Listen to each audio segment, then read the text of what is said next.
আসসালামু আলাইকুম। আজকে আমি হাজির হয়েছি ফিনল্যান্ডের স্পন্সরশিপ বিষয়ক দ্বিতীয় পর্বের ভিডিও নিয়ে।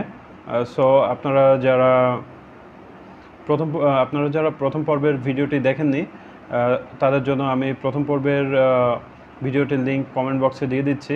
এবং মূল পর্বে যাওয়ার আগে বলতে চাই, আপনারা যারা ফিনল্যান্ড সহ অন্যান্য দেশের উচ্চশিক্ষা এবং বিভিন্ন স্কলারশিপ সম্পর্কে জানতে চান, তারা চাইলে চ্যানেলটি সাবস্ক্রাইব করে রাখতে পারেন, কারণ এখানে আমি টাইম টু টাইম বিভিন্ন আপডেট দিব।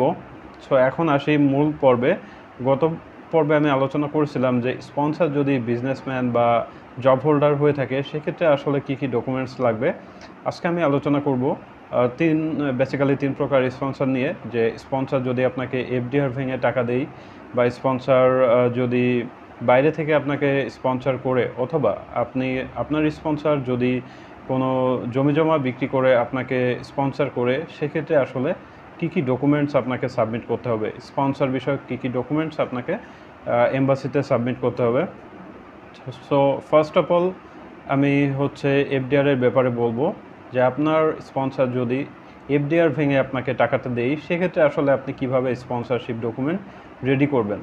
প্রথমত আপনাকে যে কাজটা করতে হবে, আপনার স্পন্সর আপনাকে যে এফডিআর ভেঙে যে টাকাটা দিবেন, ফার্স্ট অফ অল সেই এফডিআর ভাঙার পর টাকাটা যদি আপনার স্পন্সরের কোনো ব্যাংকে, অন্যান্য ব্যাংকে বা সেই ব্যাংকে কোনো অ্যাকাউন্টস থেকে থাকে, সেই অ্যাকাউন্টে টাকাটা ট্রান্সফার করবে এবং সেই টাকাটা আপনার নিজস্ব যে অ্যাকাউন্ট, সেই অ্যাকাউন্টে ট্রান্সফার করে দিবে।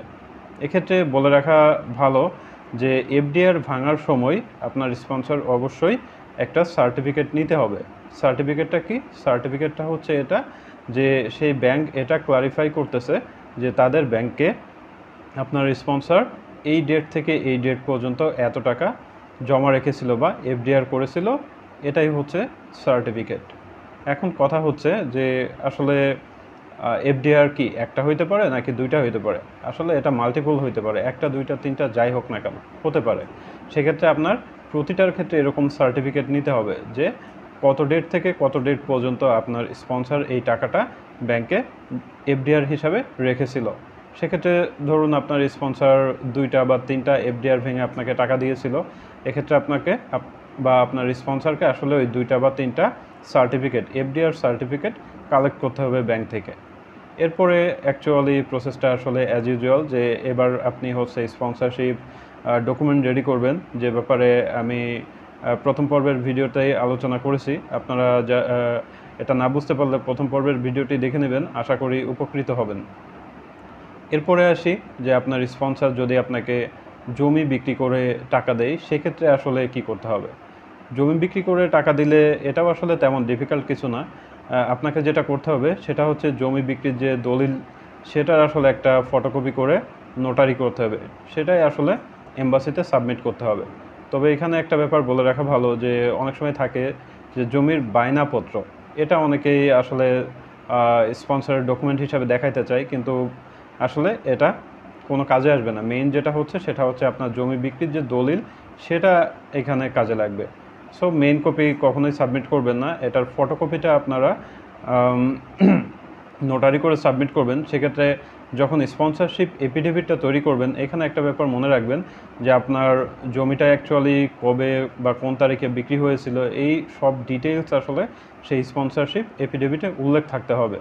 তাহলেই আপনি এই জমি বিক্রির যে ডকুমেন্ট, সেটা দিয়ে খুব সহজেই স্পন্সরশিপ ডকুমেন্ট রেডি করতে পারবেন।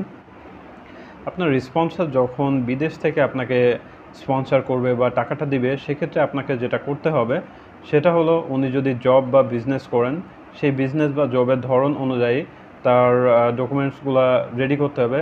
এটা অ্যাকচুয়ালি জবের ক্ষেত্রে অলমোস্ট বাংলাদেশ বা বিদেশ যেটা যাই বলি না কেন, সবগুলাই অলমোস্ট সেম ডকুমেন্ট, কিন্তু বিজনেসের ক্ষেত্রে হয়তো বা ডিফারেন্ট হইতে পারে, সেটা আপনার স্পন্সর খুব ভালো বলতে পারবে। এরপরে উনি যে অ্যাকাউন্ট থেকে আপনাকে টাকাটা ট্রান্সফার করবেন, সেই অ্যাকাউন্টের বিগত 6 মাসের যে স্টেটমেন্ট, সেই স্টেটমেন্টটা নিতে হবে। কিন্তু এখানে আসলে একটা ঝামেলা লেগে যায়, সেটা হচ্ছে যে স্পন্সরশিপ এফিডেভিট নিয়ে। কারণ আপনার স্পন্সর যখন দেশে থাকতেছে, তখন আপনি স্পন্সর স্পন্সরশিপ এফিডেভিট করে নিয়ে আপনার স্পন্সরের থেকে একটা সাইন নিতে পারতেছেন। কিন্তু আপনার স্পন্সর যখন বাইরে থাকতেছে সেক্ষেত্রে আপনার এই অপরচুনিটিটা নাই। সেক্ষেত্রে আসলে আপনি কি করবেন? এক্ষেত্রে আসলে আপনার স্পন্সরশিপ এফিডেভিটটা তৈরি করা লাগবে না। এক্ষেত্রে আপনাকে যেটা করা লাগবে সেটা হচ্ছে যে তাকে ইমেইলে একটা ডকুমেন্টস পাঠাবেন। সেই ডকুমেন্টসে বলা থাকবে যে আপনার স্পন্সর আপনাকে কত টাকা স্পন্সর করলো এটা, এবং সেখানে তার অ্যাগ্রিমেন্ট, এবং নিচেই হচ্ছে যে তার একটা সাইন থাকতে হবে, এবং সাইনটা অবশ্যই তার পাসপোর্টে যেরকম আছে ঠিক সেরকমই থাকবে। এই ডকুমেন্টটা আপনি এম্বাসিতে সাবমিট করবেন।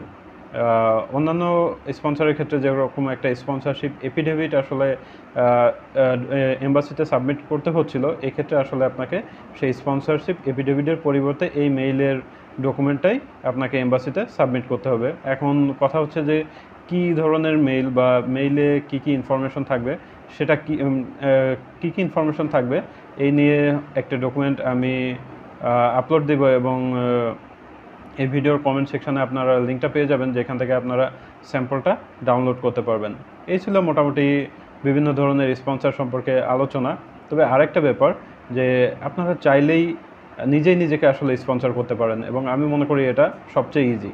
এক্ষেত্রে আপনি যদি জব করেন বা বিজনেস করেন, বা আপনি আপনার FDR ভেঙে টাকা দিতে চান, বা আপনি আপনার জমি বিক্রি করে স্পন্সর করতে চান নিজেকেই, সেক্ষেত্রে আসলে এই ভিডিওতে এবং গত ভিডিওতে যে আলোচনা করেছি সেই ডকুমেন্টসগুলাই আসলে আপনাকে রেডি করতে হবে, তাছাড়া আর কিছু না। আরেকটা ব্যাপার আমি ভুলে গিয়েছিলাম যে FDR এবং জমি বিক্রির ক্ষেত্রে এটা হচ্ছে যে আপনি জমি বিক্রির টাকা যে ব্যাংকে রাখবেন, বা FDR ভেঙে টাকাটা যে ব্যাংকের অ্যাকাউন্টে রাখবেন, সেই অ্যাকাউন্ট থেকে অবশ্যই আপনাকে বিগত 6 মাসের একটা স্টেটমেন্ট নিয়ে নিতে হবে। অর্থাৎ এখানে একটা ব্যাপার কিন্তু মুখ্য যে আপনার স্পন্সর যেই হোক না কেন, যে বিজনেসম্যান, জব হোল্ডার,